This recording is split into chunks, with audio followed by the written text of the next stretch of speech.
Hello, ladies and gentlemen. Welcome back. Today is amazing. We're going to do something a little bit different, all right? Today, we're going to dive into this book right here. And before we jump into that, I am an advocate for self-development. I'm an advocate for financial literacy. I'm an advocate for personal growth and personal development, just because the system that we're in requires you to be informed, all right? There's this saying that I love using. It says, if you're not informed, you're deformed.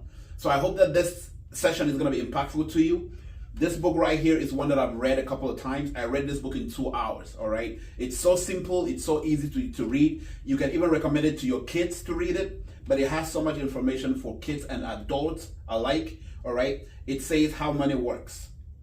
Stop being a sucker, all right? When I read this, when I saw the cover for this book, when a friend recommended it to me, this one caught my attention, Stop Being a Sucker. And it's written by Tom Matthews and Steve Siebold. It has so much information on everything from personal finance to just general understanding about the market and the economy and how rich people think and poor people think, why the rich keep getting richer and the poor keep getting poorer. So you really want to take some time and read this book. It costs about, I think for a used copy, I shop on eBay, by the way. I shop second, used copies, because it's the same information in my opinion. So on eBay, you can get this book for about $3 or $4 maybe, have it shipped to you for free. And I'm telling you, in about 2 or 3 hours, you're gonna enhance your financial IQ. Just a couple of pages that we're gonna study together today. Just the beginning of the book talks about financial literacy, and it says that financial literacy is knowing how money works, or as the Federal Reserve Bank of St. Louis states, it means understanding how to earn, spend, save, manage, and invest money. Having a strong understanding of financial literacy will allow you to make better financial decisions that can hopefully improve your day-to-day life. Just the beginning alone got me hooked, all right? It says when you understand how money works, when you educate yourself financially, you're gonna know, first of all, how to earn, all right? When you understand how money works, you can know how to earn more of that money. And when you earn more of that money, you can understand how to spend. It's crazy when I say most people don't know how to spend, because we already know how to spend. We can go buy stuff, right? So when I say how to spend, how to save, how to manage, and how to invest your money, these things are very crucial. Most of us, myself included, all right, we don't fully understand how these things work. Earning, of course, I go to a job, I get paid, I make money. That's earning. Spending, I go buy food stuff, I go pay my rent. That is spending your money, right? How to save? Come on, I have a savings account. I'm going to dump some money in my savings account. That is saving. What else is there? Managing? Well, I think I can manage my money. Most of us think that way. And then invest in your money. Everyone these days thinks they can invest. All right. They're going to the stock market on Robinhood. They're dumping a couple of dollars in there. They're hoping that it's going to grow in 2-3 weeks. And then they keep watching the stock market every day to see their money grow. All right. Or they start, they buy real estate. That is investing to most people. So what has this book got to teach you new that most of us think, out of what we already know? Furthermore, it says, financial illiteracy, on the other hand, is not knowing how money works, which can make you financially unwell for life. Now, this is very crucial. It says financial illiteracy, on the other hand, is not knowing how money works, which can make you financially unwell for life. All right? Now, believe you me, when you don't fully understand how money works, I'm telling you, it's a disease. It's a disease, because you see the money come in, just like I mentioned earlier. You see your paycheck comes into your bank account. After the IRS, after Uncle Sam has taken their own share, the money comes into your bank account. You think you see 2,000 or 3,000 or 10,000, whatever the amount is, and in 2 weeks or 3 weeks, you notice that after paying off your rent, your car, your mortgage, your expenses, especially if you have kids, after buying this or that, after almost spending almost nothing for yourself, you discover that your bank account is empty. You're at a negative because you're supplementing that income with a credit card. So you end up at a negative. So you're wondering, I keep working harder and harder, and I think I'm earning more, but why am I left with nothing? And then you try as much as possible to save money in your savings account. You put in some money in there, 2,000, 3,000, 4,000, 10,000. Then something comes up, an emergency comes up, you dip into that money, and then you're back to zero. Then you just keep in this cycle, this loop. All right. That is why you need to sit and really understand, what is different from what I'm already accustomed to. All right. So I skipped a couple of pages because I really want you to read and grasp all this. I'm going to pick, a couple of spots. Now, it's by design or just the way it is. Without the knowledge of how money works, people get stuck.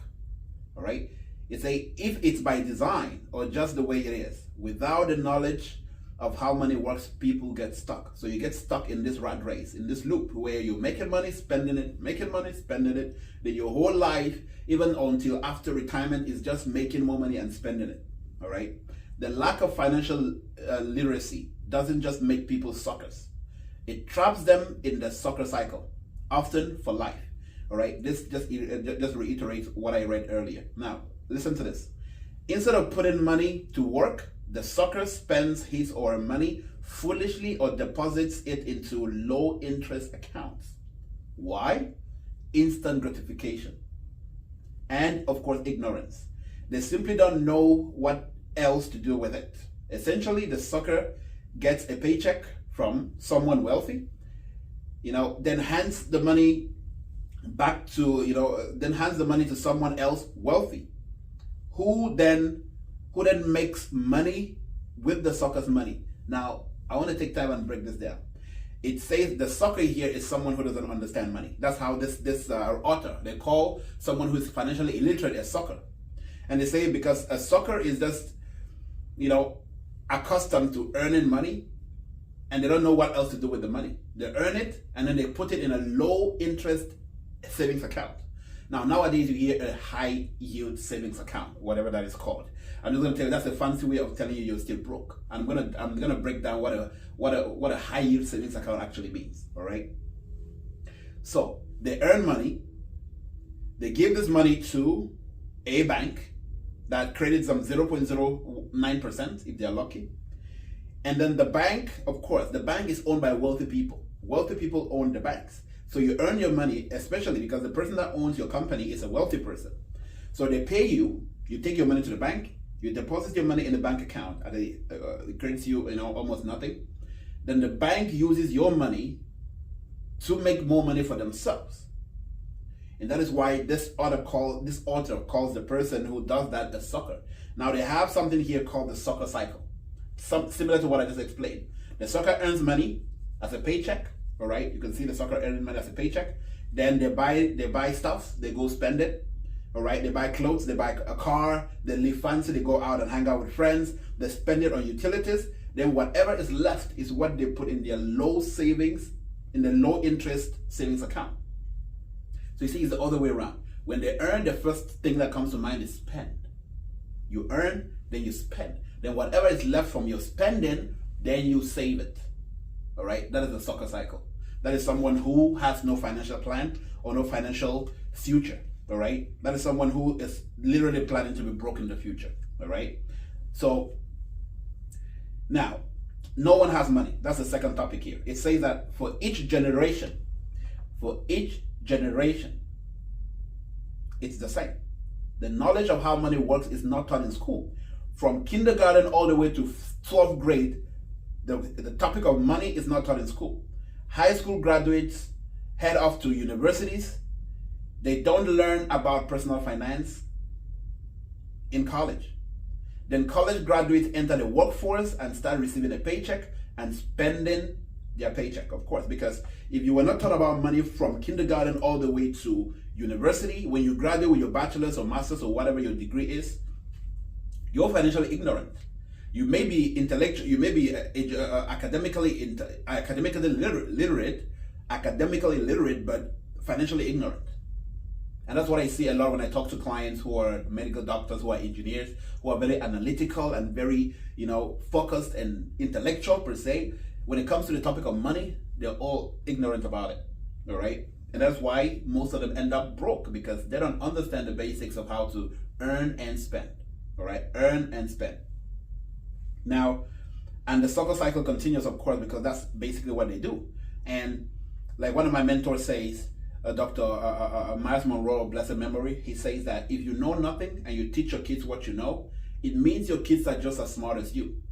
That basically means if you don't understand financial literacy and you teach your kids the nothingness that you know about it, it means your kids are just going to be as smart as you, which means they know nothing about finance. That is why we need to do better. All right? They join the hundreds of millions, living paycheck to paycheck, always spending, barely saving anything. When retirement finally arrives, or when accidents or illnesses occur later in life, a terrible realization comes over them. This is really, really, really something we need to digest. I'm going to read that again. They join the hundreds of millions, living paycheck to paycheck, because if you have no financial education, you're just going to join the millions of other people doing the same thing you're doing. All right? And then you're going to spend your life living paycheck to paycheck. You're not going to save anything, or you're going to think you're saving something. But guess what? When retirement finally comes around, which it does for everybody, when an accident or an illness hits you and you lose your ability to go to work to earn money, you're going to realize that you had a no financial plan or no financial foundation, because you didn't take time to plan for all this. Now look at it. These are just some statistics in this book. It says that according to a recent survey, millennials have saved only a median amount of $23,000 for retirement. Gen Xers have saved a median amount of $66,000 for retirement. Baby boomers have saved a median amount of about $152,000 for retirement, and 7 in 10 baby boomers plan to retire or plan to continue working after age 65. Remember, the highest people that have saved money in this survey is baby boomers. And they're telling you that 7 out of 10 of these baby boomers plan to work after age 65. Why do you think they're plan to work after age 65? It's because they don't have enough money saved for retirement. They can't afford to retire. You know, I read another book that said that if you're planning to retire with $1 million, you're planning to be broke. $1 million at age 65, and it's supposed to sustain you all the way. Let's say your life expectancy took you to age 85. If you only have $1 million in retirement, you are going to be broke. That money is going to run out in about 8 to 10 years, which means you're planning to be broke. All right? So how does someone who has worked all their lives from college, they've been working, end up in retirement with $0 or with no money to sustain them for the rest of their lives? Lack of financial understanding, lack of financial literacy. All right? Now, it continues to say that most Americans make enough to put their money to work.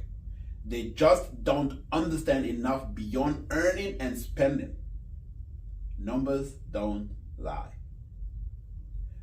Most Americans make enough to put their money to work. They just don't understand how money works. They don't understand beyond earning and spending. It ends there. It doesn't go beyond that. And that is why most of them end up broke. All right? Now look at this. How much can you save? If you've ever asked yourself that question, the answer is you could save $378 each month by cutting these non-essentials. If you cut back on non-essentials, you could save a little bit more. Now, I talk to a lot of people every day, all right? It's an occupational hazard, so to speak. And I talk to people who make, you would think they make enough money or a lot of money, but most of them end up broke. Most of them can't afford a $2,000 emergency. They have no emergency fund. They have nothing to fall back on if something terrible was to ever happen to them. And you look at their lifestyle. They're driving the latest cars. They're living in a fancy house. They wear the latest, dressings and stuff. Not saying all of these things are bad. I'm not judging or biasing anybody. I'm just saying that if they could just cut back on some non-essentials, they could have enough money to put aside for a contingency plan, an emergency fund, so to speak. These are some of the, non-essentials that you could cut back on. Could be eaten out or taken out, all right? You could maybe cook some more or try to cook, all right? So you could save some more money. It says that the average person spends about $181 a month to just eat out with friends or with family. Most people spend about $83 on ride shares like Uber and Lyft. Events, attending parties and stuff, $30. I think this is a very low amount to assume that most people spend only $30 on events. Lottery tickets, if you play the lottery, of course, $74 a month. Coffee and lattes, $60 a month. That's how much people spend on coffee and latte alone. $60 a month. Alcohol is about $29. I think that is way low. From the community I come from, $29 a month is a very low number. New clothing, $63. That is way low. I know people that go into a store, a discount store, and still come out of there with $100 or more worth of clothing. You know, subscription services, over $237 on subscription services. This includes your HBO, your beIN Sports, your how do you call this? These other channels, Netflix and Amazon Prime and stuff like that. Subscriptions ramp up about $237 a month. If we add all of these and try to cut back on the ones that are not needed, all right? What if you cut back on your subscription? Maybe you don't need all those channels. Maybe you don't, all right? Maybe you spend more time reading books like this one so you can get financially more, savvy. What about ride shares or events or, alcohol? You can cut back on some of these. You can see that you have more money to save. So the statement, I don't have money, I don't have enough money, could be remedied if we just took the time to, look at what we're spending our money on. Where is most of our money going to? And try to cut back on that. So you can see that just a couple of pages into this book, there's a whole lot to digest from this book alone, all right? A whole lot more. We're going to break it down and try to, uncover a lot more concepts. You can see that it's in like cartoon form, all right? So there's a lot to learn from this. You can even give this to your son or daughter who is, I think 6 or 7 or 8 years old. It's easy to read. It's easy to understand. It adds, there's some more context to this. And maybe you can have like a family, how do you call it, book club, where maybe every Friday or every Thursday, every Saturday morning or evening, you want to sit down with your kids and teach them financial literacy, all right? The teachers in school are not going to do that, so it's left for you. It's left for your husband or your wife or, whoever. It's left for you, the uncle or the auntie, to sit down, or grandmom or granddad, to sit down and teach your grandkids or your kids or daughter, or your sons or daughters, cousins and nephews, how to understand money, how money works, how to make your money work for you, all right? This is the first episode out of many, all right? We're going to keep doing this until every single one of us is at least financially literate. All right, I think this journey is just beginning. So if you're very curious and you want to learn more and understand more, reach out to me. Let's talk, let's discuss. You can get this book, as I said, from eBay. It's very cheap, it's very inexpensive. All right, this is what I told a friend of mine recently. I said, if you can afford to spend, I think he had about $48,000 in school loan. I said, hey, if you could afford to spend $48,000 in school to get a bachelor's and no one taught you about financial literacy, I think you can afford to spend $4 more. Just add $4 to that bill and learn something that 4 years of college never came close to teaching you. All right. Thank you very much. Share, subscribe. We really appreciate your contribution.